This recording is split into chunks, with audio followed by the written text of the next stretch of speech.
ABC News exclusive. The American mother and her children held captive by the Taliban in Afghanistan for years. Our chief investigative correspondent Brian Ross here with their first television interview. Good morning, Brian. Well, good morning, George. This is the story of an incredible strength and bravery by an American mom and her husband, raising and protecting their 3 children for 5 horrible years, now coming forward this morning so the world can know just what happened. They are free now, learning the joys of a playground and pizza night with no armed guards watching their every move.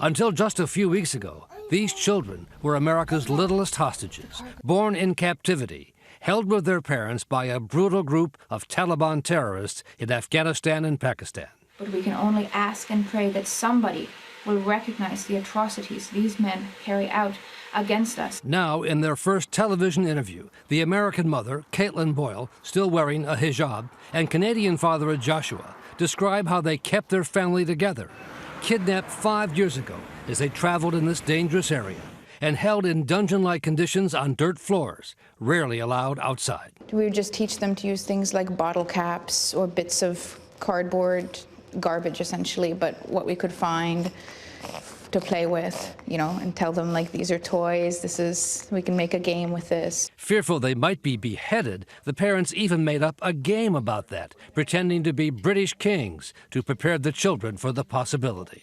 We made it a game so that he wasn't afraid, because there was nothing we could do if it came to that except try to make him less afraid. They also described the beatings and torture they and their eldest son, 4-year-old Najeshi, suffered. Some of the guards actually actively hated children and would somewhat target Najeshi, try to come up with reasons to hit him, either with a stick or otherwise, claiming that he was making problems, he was being too loud. Could you do anything to get between the guards and your son? Sometimes that's how I would get beaten or hit. You're trying to protect your son? Trying to protect them. The Taliban made sure her injuries could not be seen on the hostage tapes. She had a broken cheekbone. She actually broke her own hand, punching one of them. She broke her fingers, so she was very proud of that injury. She fought back? Oh, yeah. But Caitlan would pay dearly for her defiance. She believes the guards put something in her food to force a miscarriage of an unborn daughter, what she and her husband call a forced abortion. A 5-year hostage taking is too long. And she revealed in this hostage tape what happened next when she wouldn't keep quiet about it. My children have seen their mother defiled. One day, they came in to the cell, and they took my husband out, forcefully dragging him out. And that's when the assault happened.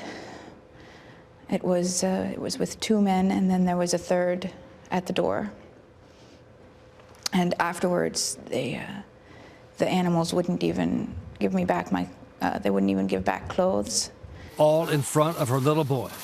This family is carrying some very deep scars.